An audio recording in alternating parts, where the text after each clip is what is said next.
I stared at the cream-colored envelope sitting on my desk, the gold-embossed lettering catching the morning light.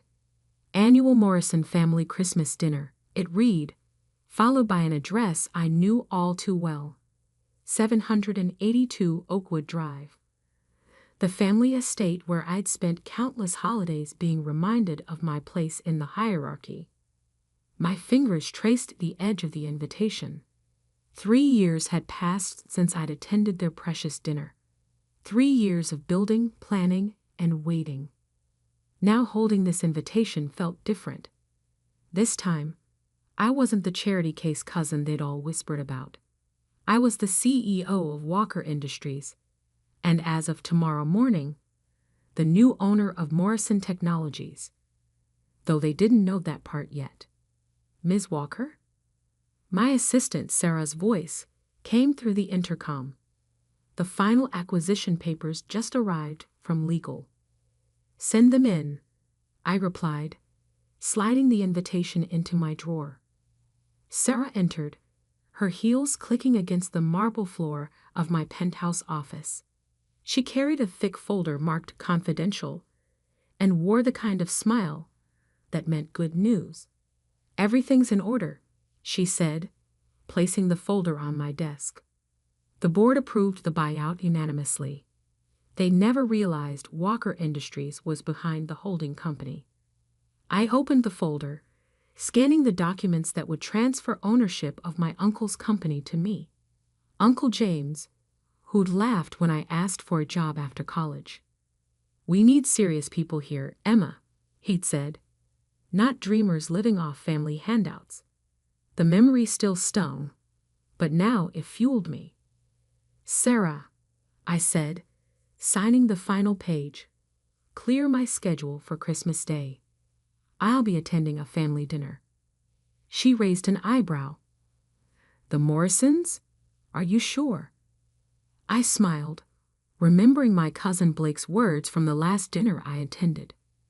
When are you going to stop embarrassing the family and do something with your life? Oh yes, I replied. It's time they learned what I've done with my life. The week before Christmas passed in a blur of meetings and preparations. The acquisition was set to complete at exactly 2 p.m. on Christmas Day. Right around the time my family would be serving turkey and judgment in equal portions. I chose my outfit carefully that morning. A simple black dress that probably cost more than my cousin Blake's monthly salary, though you'd never guess by looking at it. No flashy labels, no obvious signs of wealth. Let them think I was still struggling. The reveal would be sweeter that way. As I pulled up to the mansion in my modest car, not the Bentley I usually drove, memories flooded back. Every Christmas dinner, every snide comment, every time they'd made me feel small. Emma, my Aunt Patricia's voice carried across the driveway, sticky sweet with fake concern. We weren't sure you'd come. Times must be difficult. I smiled, clutching my simple handbag that held nothing but my phone and the acquisition papers. Thank you for inviting me, Aunt Patricia. Inside, the house smelled of pine and pretension. Crystal glasses clinked as relatives milled about, their designer clothes and jewelry competing for attention. My cousin Blake stood by the fireplace, holding court with his usual admirers. Well, look who it is, he called out, loud enough for everyone to hear. The prodigal cousin returns. Still working at that startup, Emma? Or have you finally found a real job? I kept my face neutral. If he only knew that his real job at Morrison Technologies would belong to me in less than 2 hours.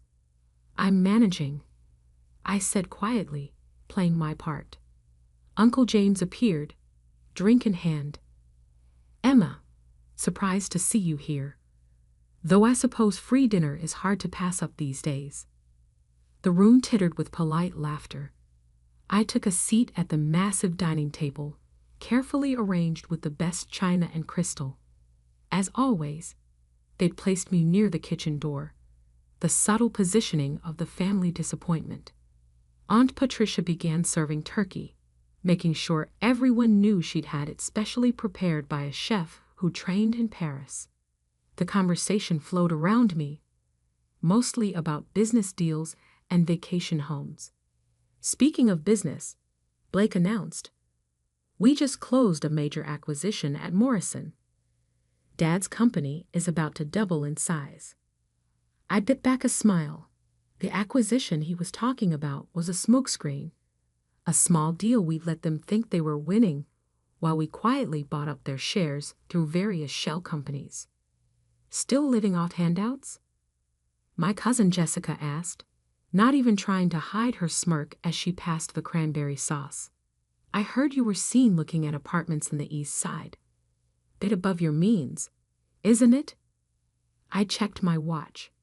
1:58 p.m. Almost time. "You know," Blake continued, swirling his wine, "if you need help finding something more suitable to your situation, I know some affordable neighborhoods." 2:00 p.m. Right on schedule. The doorbell rang. The room fell quiet. No one was expected at this hour. "I'll get it," Aunt Patricia said, but I stood up. "No, please. Allow me." I walked to the door, feeling their eyes on my back. Opening it, I found Sarah standing there in her impeccable suit, tablet in hand. "Ms. Walker," she said crisply, loud enough for everyone to hear, "your acquisition of Morrison Technologies is complete. The board has been notified, and the press release goes out in 5 minutes." The silence behind me was deafening. I turned to face my family, finally allowing myself to smile. "Thank you, Sarah. Please let the board know I'll be making some changes, starting with the leadership." Uncle James's glass slipped from his hand, shattering on the hardwood floor. Blake's face had gone completely white. What is she talking about?" Aunt Patricia whispered. I pulled out my phone, showing them the press release that was about to go live. "Walker Industries acquires Morrison Technologies in surprise takeover." "Walker Industries," Blake stammered. "But that's my company. I finished for him. The one I built while you were all too busy mocking me to notice. Now, shall we discuss those affordable neighborhoods you mentioned? Because I believe you'll all be looking for new jobs soon." The turkey was getting cold, but suddenly, no one was interested in eating. And this was just the beginning. The room froze. Silverware clattered against china as hands went limp with shock. Uncle James stumbled to his feet, his face turning an alarming shade of red. "This is impossible," he sputtered. "Walker Industries is a multi-billion-dollar company. They've been buying up tech firms across the country. You couldn't possibly." I pulled out the acquisition papers from my handbag, laying them carefully between the turkey and cranberry sauce. "Would you like to see the documentation, Uncle James? Or perhaps you prefer to check your email? The board should have notified you by now." As if on cue, phone started buzzing around the table. The press release had gone live.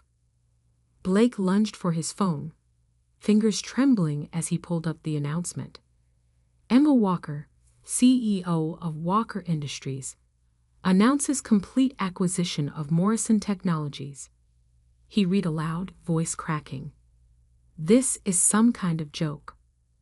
Like when you told the board I wasn't qualified for an entry-level position." I asked, maintaining eye contact.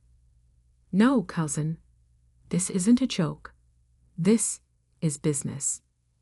Aunt Patricia gripped the back of her chair, knuckles white. But you were struggling. Living in that tiny apartment, driving that old car." I smiled, remembering all the times they'd commented on my modest lifestyle. "That apartment? It's one of 50 properties I own in the city. The car? A choice, not a necessity. You see, While you were all busy flaunting your wealth, I was building mine. Sarah stepped forward, tablet still in hand. Ms. Walker, the transition team is ready. Would you like me to begin implementing the leadership changes now? Uncle James slammed his hand on the table. Now wait just a minute. You can't just walk in here and... I can. I cut him off calmly. And I will. But first, let me share a story, since we're having such a lovely family dinner. I took my seat again, smoothing my dress. The power shift in the room was palpable. Every eye was fixed on me, including those of relatives who'd barely acknowledged my existence for years.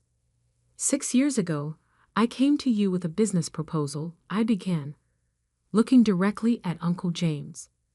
A digital payment processing system that could revolutionize how small businesses handle transactions. You laughed me out of your office, said I was playing entrepreneur. Remember? He swallowed hard, but said nothing. So I took my proposal elsewhere. Built it myself. That system now handles over $50 billion in annual transactions. But that was just the beginning. I paused, taking a sip of water. While you were all busy mocking my startup, I was acquiring companies across 3 continents, always through holding companies, always quietly. Morrison Technologies was just the latest piece of the puzzle. Why? Blake's voice was barely a whisper. Why not tell us? I turned to him, remembering every snide comment, every deliberate exclusion. Because you needed to learn something. All of you did. Success isn't about showing off. It's about substance. Something this family seems to have forgotten. Sarah cleared her throat softly. The press is requesting comments, Ms. Walker, and the board members are asking about tomorrow's transition meeting. Tell them I'll issue a statement after dinner, I replied. Family comes first, after all. Isn't that right, Aunt Patricia? My aunt, who'd always insisted on family loyalty while treating me like an outsider, could only stare at her plate. Now, I continued, let's discuss the changes coming to Morrison Technologies. First, the leadership team will be restructured. Blake, your position as Vice President of Sales is being eliminated. Uncle James, you'll be stepping down as CEO, effective immediately. You can't do this. Uncle James found his voice again. The board has already approved everything. I finished for him. They were quite impressed with Walker Industries' track record. Unlike Morrison's recent performance, Jessica, who'd made the comment about handouts earlier, pushed her chair back. This is ridiculous. I'm calling our lawyers. Feel free, I smiled. They've already reviewed and approved the acquisition. But while you're at it, you might want to call a recruiter too. Your position is also being eliminated. The room erupted in chaos. Voices raised in protest, threats of lawsuits, pleas for reconsideration. I let it wash over me, remembering all the times I'd sat quietly while they belittled my dreams. Sarah stepped closer. Should I have security on standby? That won't be necessary, I replied, loud enough for everyone to hear. My family may have forgotten their manners, but I'm sure they can handle this professionally. Can't you? The silence that followed was deafening. Now, I stood, straightening my simple black dress. I believe there's dessert. Aunt Patricia always serves her famous apple pie at Christmas. Though I suspect it's not actually homemade, is it? The bakery on 5th Street does excellent work. Aunt Patricia's face flushed. Another carefully maintained illusion shattered. Before we continue, I pulled out a stack of envelopes from my bag. I have some documents for each of you. Severance packages, non-disclosure agreements, and terms for your departures. I'm being quite generous, more generous than you've ever been to me. You have until the end of dinner to decide. I began passing out the envelopes, watching as trembling hands opened them. The amounts inside were substantial. I wasn't interested in revenge, just reorganization. One more thing, I added, returning to my seat. Those non-disclosure agreements, they include social media. So all those nasty posts about my failed career might want to disappear before midnight. Blake looked up from his envelope, his face ashen. You knew about those? I know everything, I replied simply. I had to learn to pay attention to details when no one was paying attention to me. The rest of dinner passed in stunned silence, broken only by the occasional quiet sob or whispered consultation between family members. The turkey grew cold, the expensive wine untouched. As Sarah had predicted, it was quite an interesting Christmas dinner indeed. The grandfather clock in the hallway struck 4, its deep chimes echoing through the tension-filled dining room. I watched as my family members shuffled through their severance papers, their faces cycling through shock, anger, and finally, the sweetest part, fear. You have until New Year's Day to clear out your offices, I said, standing up. Generous, considering how quickly you showed me the door 6 years ago. Uncle James, who hadn't touched his food since the revelation, finally spoke. His voice had lost its usual pompous tone. Emma, surely we can discuss this. We're family. I turned to him slowly, letting his words hang in the air. Family? Let's talk about family, Uncle James. When Aunt Marie died, and I needed help with Mom's medical bills, where was family then? When I slept in my car for 3 months while building my company, did family notice? You slept in your car? Aunt Patricia interrupted, her perfectly made-up face crumpling. But why didn't you say something? Would you have listened? I asked quietly. Or would you have used it as another reason to mock me at Sunday brunch? The silence that followed was answer enough. Sarah stepped forward again. Ms. Walker, the board is requesting an immediate video conference, and Mr. Sterling from the Times is asking for an exclusive. I nodded, then turned back to my family. You'll find complete instructions in your packets. The transition team will assist you with the handover. Please don't make this more difficult than it needs to be. Blake, who had been uncharacteristically quiet, suddenly stood up. Wait. Just wait. He pulled out his phone, fingers trembling as he pulled up something. Is this why you were at the Thompson merger last month? In the background of this photo. That's you, isn't it? I glanced at the society page photo he'd found. Indeed, I was visible in the background, speaking with the CEO of one of the largest tech companies in the country. Yes, unlike some people, I prefer to do my work quietly.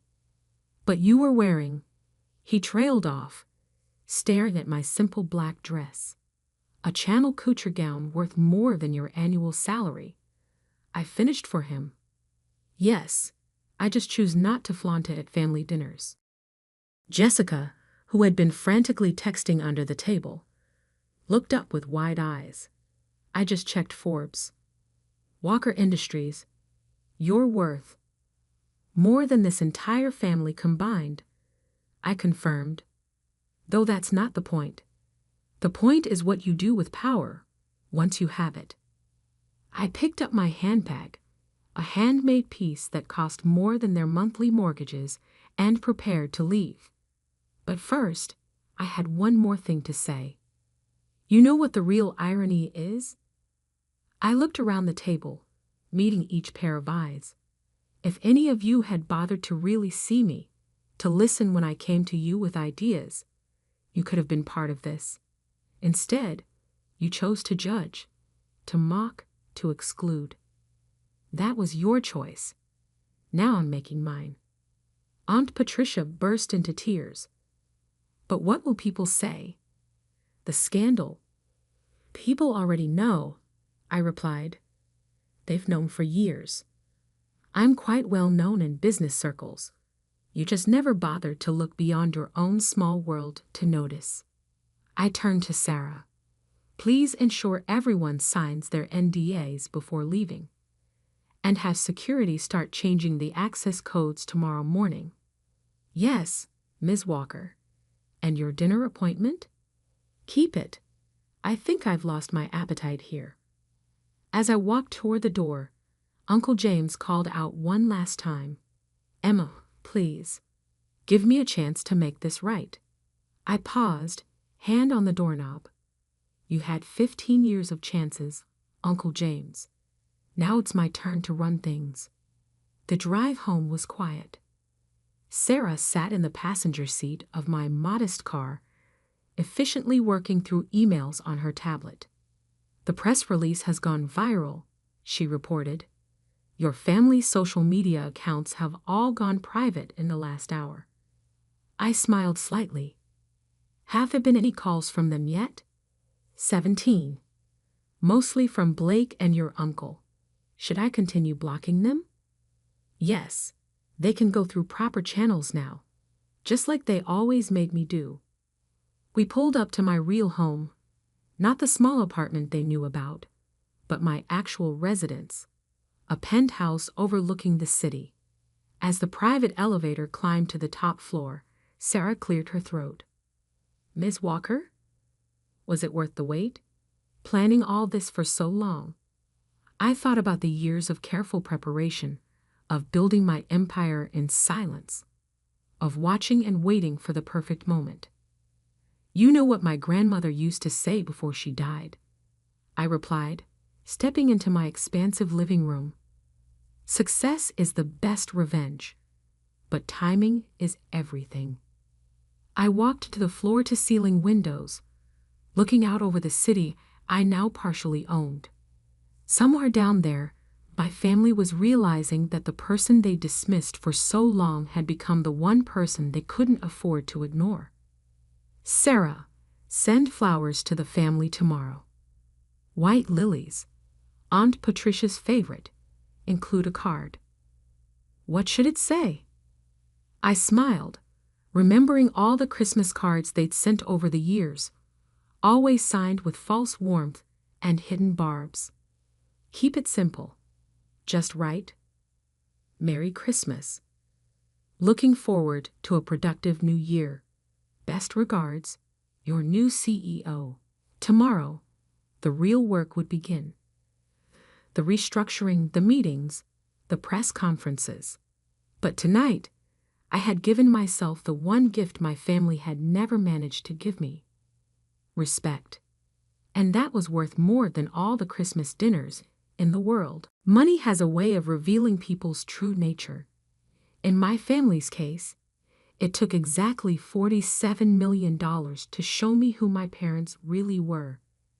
My name is Sophia Barrett, and until this morning, I was the family disappointment, the daughter who chose humanitarian work over the family business, the failure who spent her inheritance on building schools in developing countries instead of investing in luxury real estate, like my perfect younger brother, James. The massive oak doors of Harrison and Associates law firm felt heavier than usual as I walked into the conference room for what my parents had called an emergency family meeting.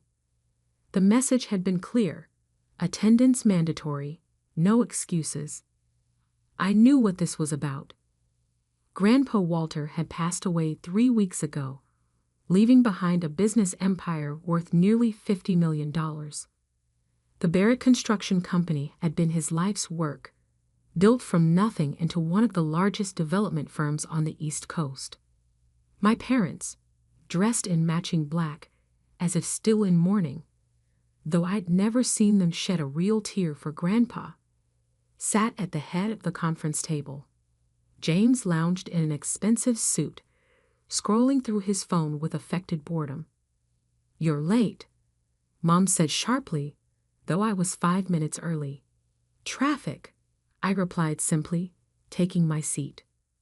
Mr. Harrison, Grandpa's personal lawyer for 30 years, sat quietly at the other end of the table, a thick folder in front of him. Something in his expression made me pause. Was that a hint of satisfaction in his eyes? "Let's get this over with," Dad began, straightening his tie. "We all know why we're here.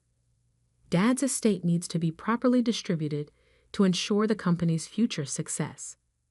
James finally looked up from his phone. "Shouldn't take long. The company shares go to me, obviously. I'm the only one who's shown any business sense." I thought about the 3 failed ventures he'd launched with Grandpa's money, each one more disastrous than the last. But saying that would only start another argument about my own choices. "Exactly," Mom agreed, patting James's hand. "We need someone who understands the value of money, not someone who throws it away on charity." She spat the last word like it was poison. The memory of our last family dinner flooded back. I'd just returned from opening our 10th school in Rwanda, excited to share the photos of smiling children with their first books. Mom had walked out of the room. Dad had called it a waste of good money. "Which brings us to the point of this meeting," Dad continued. "Your grandfather's estate needs to go to someone who will preserve his legacy, someone who understands business." I sat quietly, wondering what Grandpa would think of this conversation. He'd never said much about my humanitarian work, but I remembered the small smile he'd get whenever I showed him pictures of our projects. "Failures don't deserve inheritance," Dad declared, his voice firm. Mom nodded in agreement, her perfectly manicured nails drumming on the table. Mr. Harrison cleared his throat. For the first time, I noticed he was holding back a smile. "Actually," he said, opening the folder, "the trust fund is in your daughter's name." The silence that followed was absolute. James's phone slipped from his hands, clattering on the expensive mahogany table. "That's impossible," Dad spluttered. "There must be some mistake." "No mistake," Mr. Harrison replied, pulling out a document. "Walter Barrett amended his will 6 months ago. The entire trust fund, including controlling interest in Barrett Construction, is legally transferred to Sophia Barrett." Mom's face had gone pale. James looked like he might be sick. But she'll destroy the company," Dad protested. "She knows nothing about business." Mr. Harrison pulled out another document. Actually, Mr. Barrett specifically cited Sophia's business acumen as a reason for his decision. "Would you like me to read his letter of explanation?" Without waiting for an answer, he began to read. "To my family, if you're hearing this, then the truth I've kept hidden for 5 years is finally coming out. While you all dismissed Sophia's humanitarian work as a waste of money, I was watching as she built an international organization from scratch. Watching as she managed budgets, negotiated with governments, and created sustainable programs that will last generations. What you saw as charity, I saw as the most impressive business achievement in our family's history. Did you know that Sophia's Education Foundation now operates in 12 countries? That it has a higher success rate and lower overhead than any similar organization? That she turned her initial inheritance of $2 million into a $30 million operation through strategic partnerships and brilliant management? No, you didn't know, because you were too busy counting James's real estate failures and calling them learning experiences to notice real success. So yes, I'm leaving everything to my granddaughter. Not because she needs it. She's already proved she can build something meaningful on her own. I'm leaving it to her because she's the only one who understands what I built this company for. It was never about the money. It was about building something that makes the world better. Sophia understood that. The rest of you never did." Mr. Harrison looked up from the letter. Mom had her head in her hands. Dad's face had turned an interesting shade of purple. James was frantically texting, probably to his broker, trying to salvage his latest failing investment. But I sat there, remembering the last time I'd seen Grandpa. He'd visited one of our schools in Ethiopia, watching as children learned to read in a building that bore the Barrett name. Good business, he'd said quietly, builds more than just profits. I hadn't understood then, but I did now. Mr. Harrison pulled out more documents, transfer papers, board appointments, legal authorizations. But I was barely listening. I was thinking about the Barrett Construction Company's vast resources, its international connections, its potential to do more than just build luxury condos. I was thinking about schools, hospitals, sustainable housing projects. I was thinking about good business. And for the first time in years, I smiled at a family meeting. The next morning, I arrived at Barrett Construction's headquarters before sunrise. The security guard did a double take as I used Grandpa's old key card, now mine, to access the executive elevator. "Welcome, Ms. Barrett," he stammered, clearly having received the memo about the company's new owner. Grandpa's office, my office now, was exactly as he left it. Floor-to-ceiling windows overlooked the city he'd helped build. Awards and photographs lined the walls, telling the story of Barrett Construction's 50-year history. But there was one photo that caught my eye. Hidden behind the more prominent displays was a small frame showing a much younger Grandpa standing in front of a modest schoolhouse. The inscription read, "First Barrett Community Project, 1973. My phone buzzed. Another frantic message from James. "This is insane.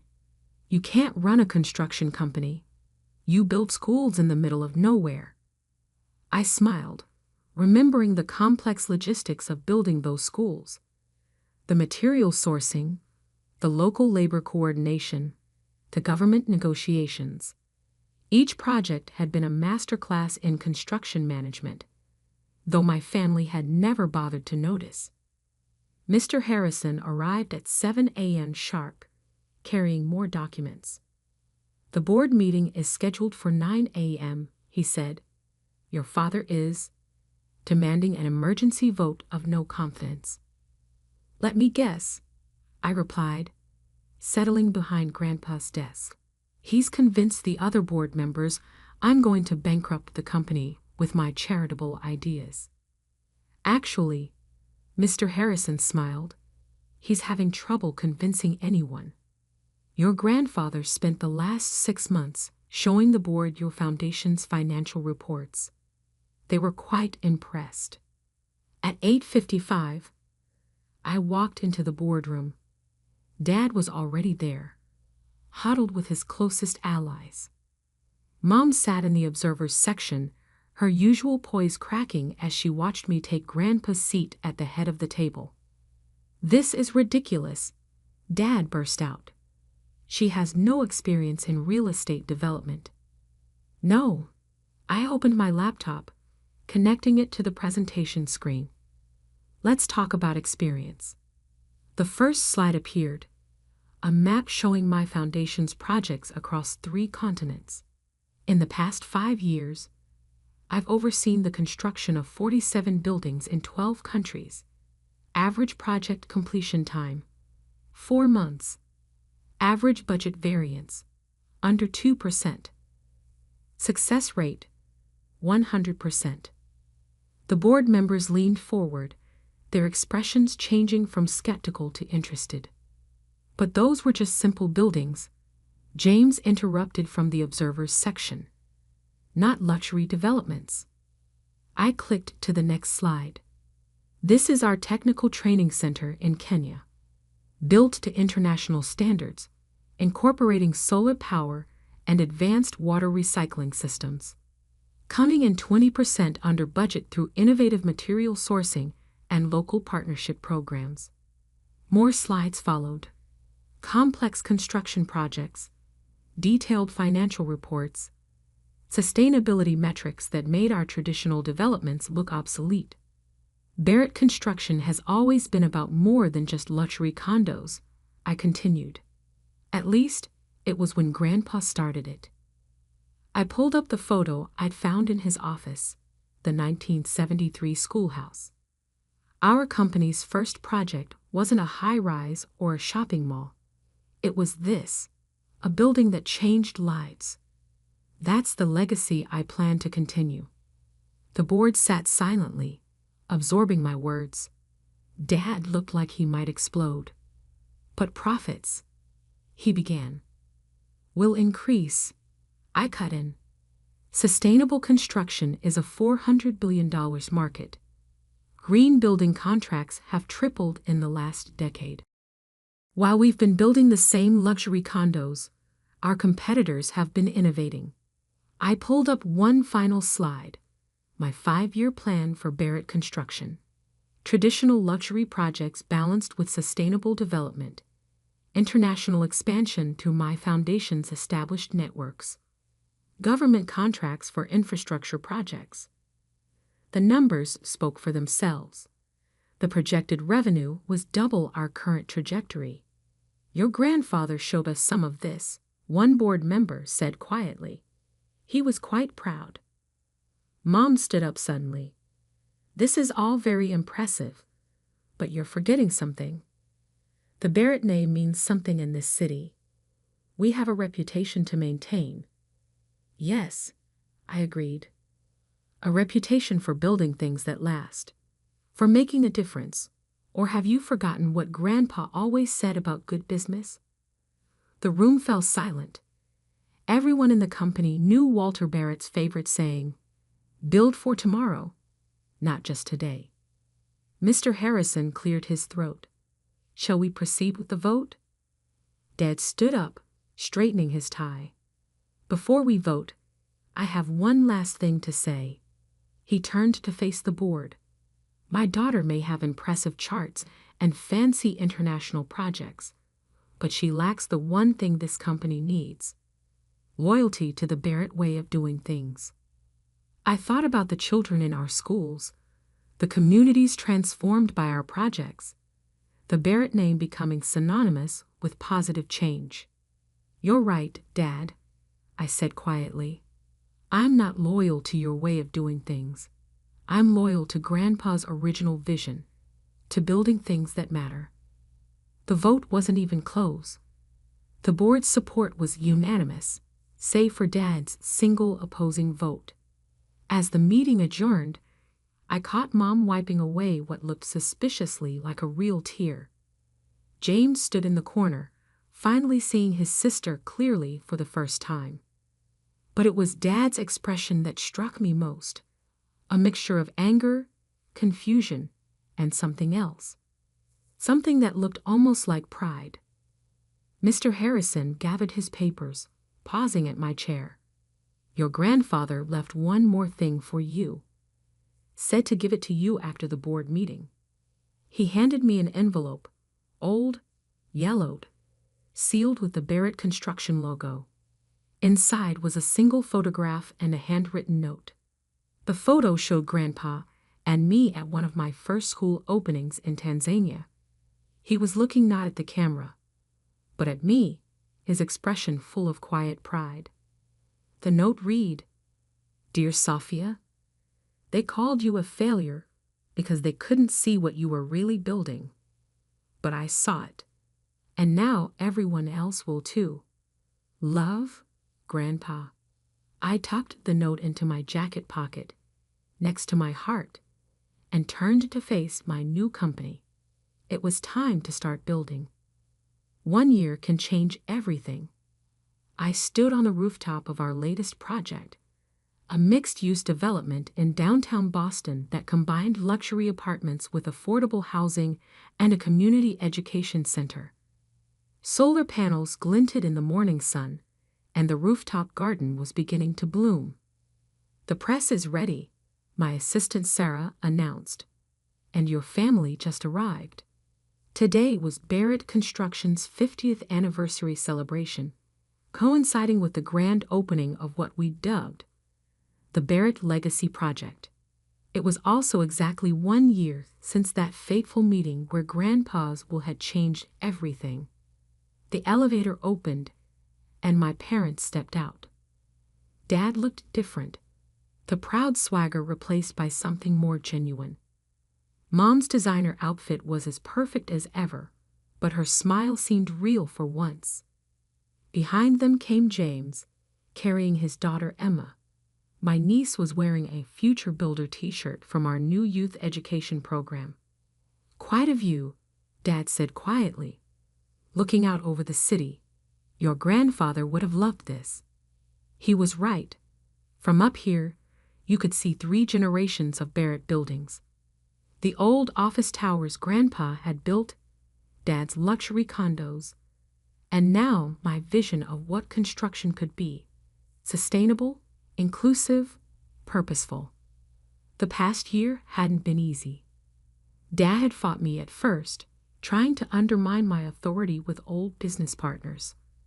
Mom had made tearful appeals about preserving the family's reputation. James had threatened to sue, convinced I would destroy his inheritance. But then something unexpected happened. Results.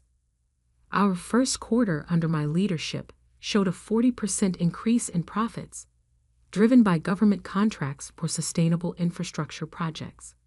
My international connections brought in partnerships that opened new markets. The Barrett name became associated with innovation, not just luxury. "Ms. Barrett?" Sarah appeared again. "They're ready for the ceremony." I followed my family down to the plaza where hundreds of people had gathered. Employees, investors, community members, and a group of children from our education program, all here to celebrate what Barrett Construction had become. As I took the podium, I saw familiar faces in the crowd. The project manager who doubted me at first, but now led our sustainable building division. The local politicians who'd opposed our mixed-income housing plan until they saw the results.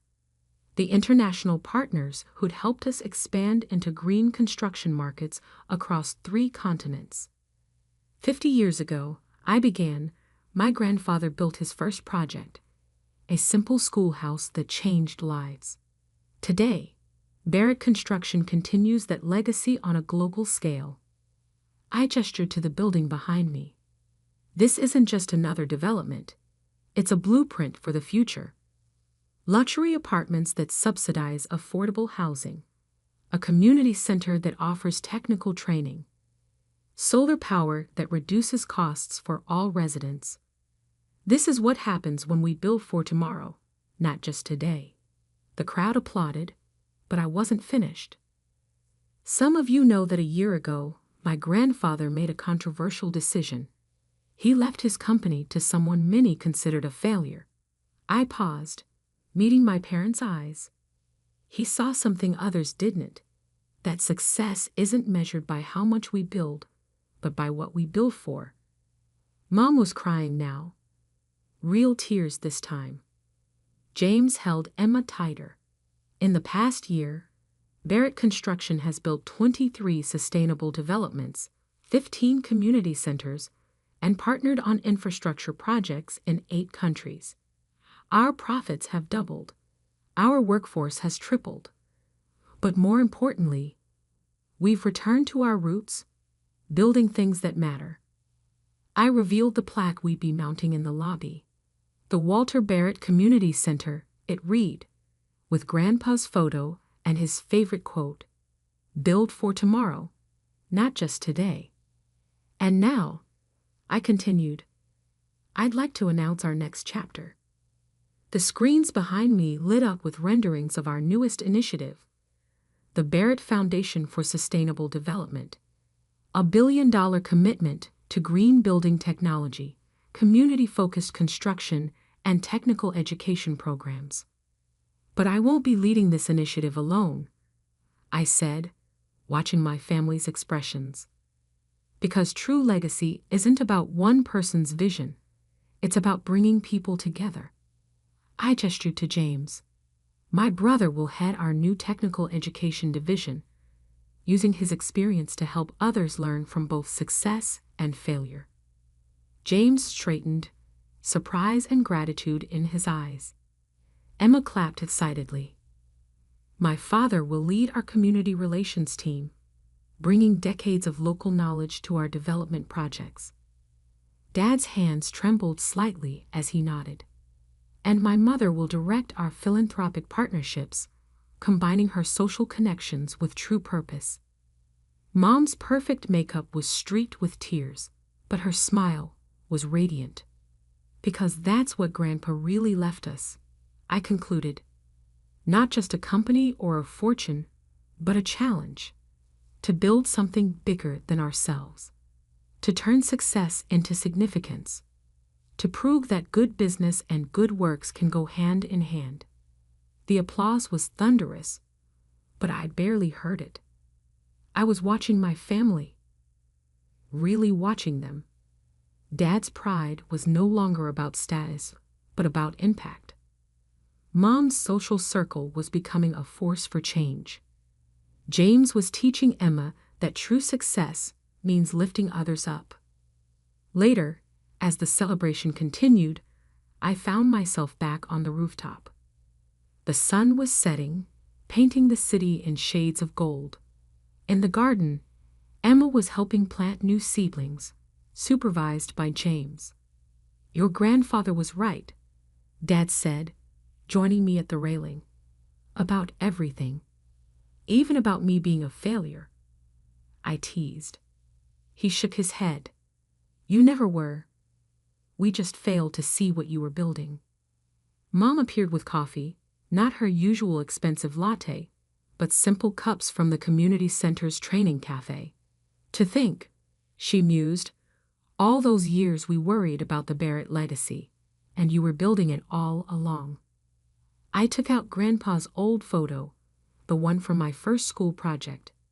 Now it hung in my office alongside pictures of our new developments. A reminder that every great achievement starts with a simple decision to build something that matters. You know what Grandpa told me once, I said, watching Emma learn about rooftop gardens from her father. He said success isn't inherited, it's built. One day, one project, one life at a time. The city stretched out before us, filled with buildings bearing our name. But now they stood for something more than luxury or profit. They stood for possibility, for community, for change. Sometimes the greatest revenge isn't in proving others wrong. It's in showing them a better way to be right. And sometimes, what looks like failure to some is actually the foundation of something far greater than success. The sun set on our celebration, but I knew tomorrow would bring new projects, new challenges, new opportunities to build something meaningful. After all, that's what Barretts do. We build for tomorrow. After the somber funeral for my father, a prominent shareholder, my brother-in-law caught us off guard by raising the delicate topic of inheritance. The focus shifted to stocks and a substantial $5 million bequest, confidently asserting that my wife, the eldest daughter, and my sister was set to inherit this windfall. The revelation initially filled her with joy at the prospect of a significant inheritance. However, their excitement was short-lived when the family lawyer delivered the disheartening news that my brother-in-law had no legitimate claim to the inheritance. I, Greg Johnson, a 42-year-old office worker, reflected on my father's vibrant life, despite his age of 78. He remained full of vitality, actively engaged in his work. My older sister, a perpetual source of trouble, led a carefree life, causing continuous worry for our parents. In her middle age, she introduced Aaron Corner, a man she intended to marry. Despite his youth and handsomeness, I couldn't warm up to him due to his demeanor. My sister demanded that our father finance her wedding, swiftly depleting the funds and unapologetically seeking more. A year after her marriage, tragedy struck. Our father collapsed while playing golf and passed away a few days later. Overwhelmed by grief, I found myself struggling with the funeral preparations, with no assistance from my sister. After the funeral, a lawyer visited our home to discuss the inheritance outlined in my father's will. While my mother and I were already aware of its contents, my sister and brother-in-law were oblivious until then. They shockingly claimed that the stocks and the $5 million inheritance should go to my wife. Stunned and speechless, my mother and I were taken aback. The lawyer corrected them, revealing that my brother-in-law had no right to inherit. Surprised and disappointed, my sister and her husband expressed disbelief and shock. The lawyer dropped another bombshell. My sister and I did not share the same father. This revelation left my sister furious, demanding an explanation from our mother, who wore an indescribable expression. The long-held family secret had finally come to light, leaving my sister shaken and seeking answers. "I'm sorry," our mother managed to say amidst the shaking emotions. "You are the child of my previous husband. Since childhood, my sister had teased me, claiming that Dad loved her more. Now faced with the truth, she seemed unable to accept it. However, she quickly shifted her stance, suggesting that if she was adopted, she would still have inheritance rights." Aaron chimed in, agreeing with her, yet our mother firmly denied any adoption, causing disbelief. "I'm the eldest daughter, and even Dad said so," my sister angrily declared, glaring at me in response. I felt my anger intensifying as I countered my sister's insatiable desire for more, despite the considerable amount of money our dad had already given her. My brother-in-law chimed in, supporting her claim and stating that it's natural to spend money on one's daughter. However, the lawyer intervened, drawing attention to the questionable spending, including debt repayment, and suggested reviewing the will.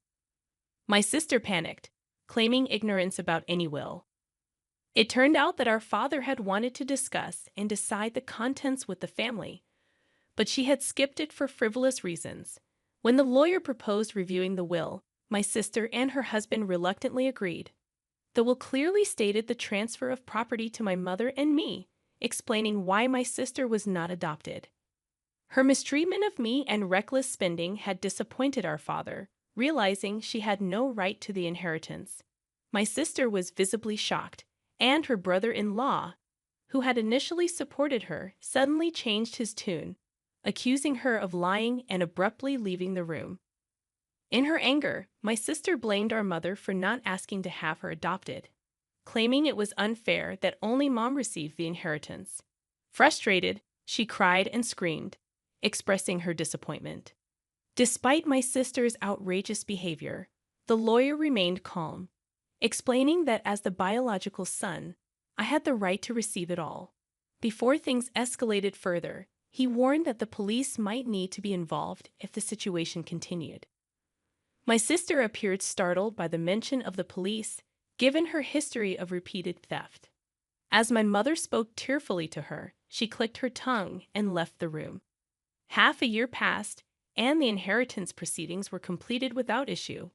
Despite some grumbling from my sister and brother-in-law, they couldn't stand against the lawyer's efficiency. My mother gave my sister a small amount of money, but I had no intention of interfering.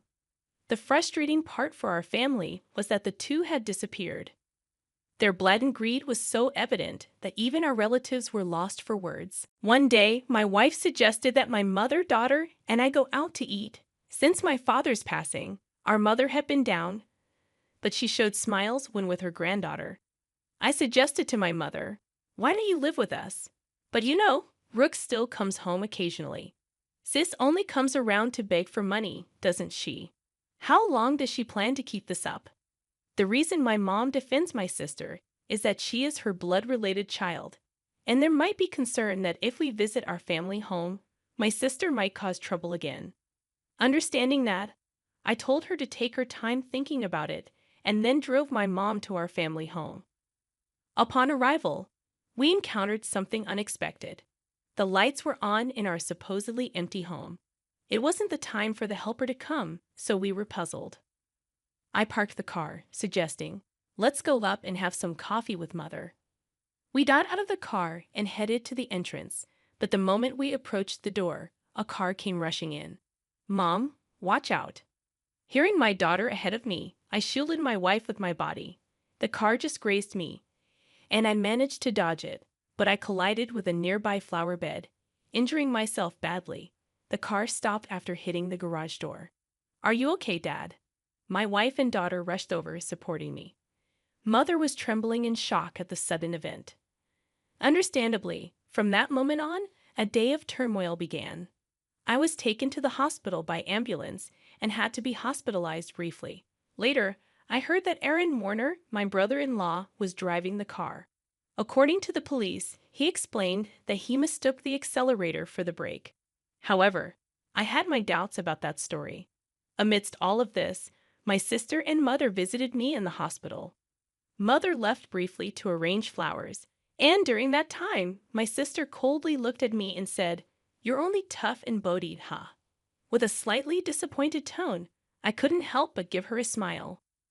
"If I had died in the accident, Mom would inherit everything, right? Messed up your plan," I said a bit sarcastically, and my sister looked uneasy. "You planned this, didn't you?" When I asked, my sister looked away, and I added, "But I won't be accepting Mom's share, so it won't work out for you." My sister looked surprised at this. She probably thought I would naturally accept it. I have a wife and kids, so I passed the inheritance to them. It's not strange for the head of the family to think that way. Even so, I've made a will early, like Dad did. My sister was taken aback at this. "What? So that means—" "Yeah, unfortunately, my share of the inheritance won't go to Mom." My sister stared at me, then began to shake with anger. "There's $5 million, right? You could at least share a bit." When I immediately refused, my sister furiously grabbed my collar. "I'm your sister. We should split it." Whether it was the amount of the inheritance that drove her mad, she continued to scream in a very aggressive voice. I felt pity for my sister. It's that greedy attitude that disappointed Dad. Don't you get it?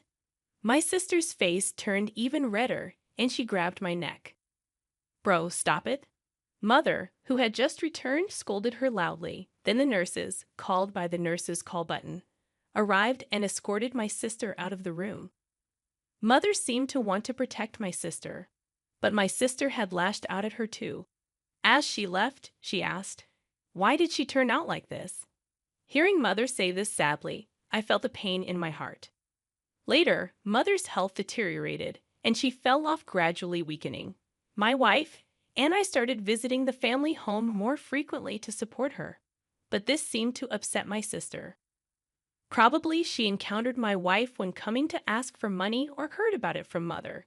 One day, my sister called my cell phone. "From now on, we will take care of Mom. You guys don't need to come. Watch this." All of a sudden, however, my sister wasn't listening and said, "We've already decided," before hanging up. My wife told me she had been turned away by my sister. Too concerned about how my sister, who had no experience in household chores or living, would manage, I quickly contacted Mother. To my surprise, I found out that my brother-in-law had experience in caregiving. Mother was still independent, not yet in a worrying state. This reassured me. However, within just a month, Mother was rushed to the hospital in an ambulance. It was said to be due to a medication dosage error. When we rushed to the hospital, Mother was shockingly weak. The doctors also seemed puzzled by her condition. I couldn't recall such a mistake ever happening before. Leaving my wife to care for Mother, I went to our family home, which was in a terrible state. Despite my mother's love for cooking, the usually well-stocked fridge was shockingly empty. Even the helper had been swiftly dismissed. Feeling ashamed of trusting my sister even a little, anger surged within me. Checking the safe where valuables were kept, I discovered a large amount of money missing from Mother's passbook. The passbook with the inheritance was secure in a bank locker, but there was hardly any money left for living expenses. Returning to my mother, I explained the situation and revealed my sister's betrayal. Brooke did such a thing. Mother seemed unaware of the passbook issue and showed a shocked expression. When asked about the medication error, she explained that my brother-in-law had prepared it and looked troubled. "Mom, I don't think you should let them into that house." They claimed they would take care of you, but the state of that house was the worst. And you've gotten so frail. Haven't they been feeding you properly? Speaking with concern, I hung her head. Mom, let's live together. I'll build a new house, and we can live there together. Moved by my suggestion, Mother shed tears. However, her condition continued to worsen. Despite the doctor's best efforts, they, along with my sister, seemed to weigh heavily on her. Ultimately, Mother passed away without recovering. When I went to the family home for the funeral, all the valuable items had disappeared. It seemed that my sister and brother-in-law, in need of money, had taken them. Standing in the desolate place, I was overcome with anger. I had to find a way to make my sister take responsibility for Mother's sake and as atonement for what she had done. I resolved to do something. The day after Mother's funeral, my sister and I met at the lawyer's office to discuss the inheritance. Condolences, but as her daughter, I'm entitled to Mother's inheritance. My sister said with a sense of superiority that made me laugh involuntarily. She seemed to be under some misconception. Let's open the will then. As the lawyer revealed the contents of the will, my sister turned pale. You're joking. Why, bro? You are not entitled to any of the inheritance. This is in accordance with Dad's wishes. My brother-in-law started to get angry, but the lawyer had nothing else to say except repeat the same thing. This must be a mistake. Bro is her child, isn't she? My brother-in-law suddenly became furious, throwing things off the table. Are you trying to trick us? We won't let you get away with this. Give us the inheritance now. Aaron, you planned to kill Mother, didn't you? When I asked, my brother-in-law glared at me unpleasantly. Oh, I wouldn't do such a thing. Then why did the medication error occur? My brother-in-law appeared annoyed. I don't know anything about that. It's impossible that I can't inherit. You must have done something. My sister was getting more agitated. Now I'm even behind on my condo payments. I was shocked. She hadn't rushed to Mother's side after hearing of her death because she was busy with such matters, hoping for the inheritance. Really, there's nothing left. My sister pressed the lawyer. That seems to be the case. Let me explain in detail. The lawyer explained the details of the inheritance. Ultimately, after deducting what my sister had withdrawn and sold, there was hardly anything left for her to inherit. My sister held her head in dismay. I had discussed this in advance with the lawyer. I found satisfaction with the outcome. Stop joking. There can't be so little. My mother and I hadn't told my sister, but most of Mother's property had already been distributed to my children, her grandchildren. Therefore, there was already little left to inherit. However, my sister kept murmuring her dissatisfaction. I felt nothing but resentment towards my sister, who had lived off the money given by Father and now Mother, thinking she could rest easy knowing I would take care of her. But you just took her money. You are a true disgrace to our parents. I raised my voice in frustration. Caring for someone costs money, you know. Don't you understand? Then show me the receipts for what you spent on Mom's care. I'll cover any necessary expenses. As I extended my hand, my sister turned pale and was at a loss for words. I threw those away. That's not good. Without receipts, it can't be proven as evidence. Hearing the lawyer's words, my sister struggled to find a response. During this, my brother-in-law tried to calm me down. Greg, your sister is in a tough spot. Maybe you could help her out a bit as family. I cannot. My immediate response left my brother-in-law speechless. I've been hurt by my sister for a long time. Frankly, I feel like it's karma, but you're the only siblings, maybe just a little. He tried to say more, but I refused. I was filled with anger, and so was my brother-in-law, apparently. Dan, if that accident had worked out, Rook would have had the entire inheritance. What accident? Before I could ask, my brother-in-law started talking on his own. Because of this brother, things didn't go as planned.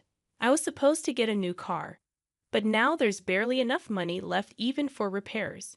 My sister tried to stop him, but it was too late. That's a pretty serious statement. You could be accused of fraud. The lawyer held a recorder, smirking at my sister and brother-in-law. What the heck? Isn't that against the rules to do that? You agreed to our conversation being recorded at the beginning, didn't you? Called out by his own words, my brother-in-law's face turned pale. To him, I had one thing to say. Aaron, I will be pressing charges about that accident. Don't joke. Where's the evidence? The evidence has just been provided by you. My sister, crying, began to hit my brother-in-law. You idiot! It's all your fault. Why did you say that? Later, my brother-in-law faced legal consequences for his actions. Additionally, unresolved suspicions about his past emerged, requiring police involvement. For some time, my sister, as an accomplice, was said to face lesser charges.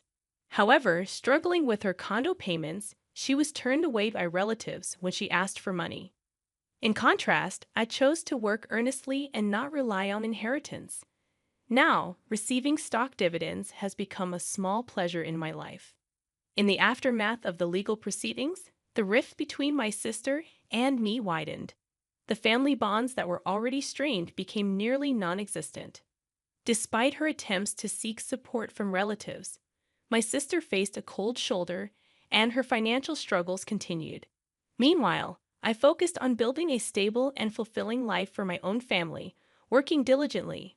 I found solace in providing for my wife and children without relying on the tumultuous inheritance battles that had plagued us. The stock dividends became not just a financial benefit, but a symbol of my commitment to a more secure and principled life. Over time, my sister's situation didn't improve. The consequences of her actions weighed heavily on her, both financially and emotionally. It became a stark reminder of the importance of responsible choices and the lasting impact they can have on one's life. As the years passed, I held no ill will towards my sister, recognizing that everyone faces their own battles and makes their own choices. Still, the events that unfolded served as a powerful lesson about the significance of integrity, responsibility, and the enduring consequences of one's actions. In the midst of the turmoil, I found strength in forging ahead with resilience, determined to create a future that wasn't tainted by past misfortunes. The dividends, once a mere financial gain, evolved into a testament to the enduring power of personal growth and the ability to rise above adversity. Life moved forward, and I embraced the opportunities to thrive, leaving behind the shadows of familial discord. The lessons learned from this chapter of my life became an integral part of shaping my values and decisions, ensuring a legacy built on principles rather than the pursuit of material gain. In the end, it was not the inheritance that defined my journey, but the choices made along the way.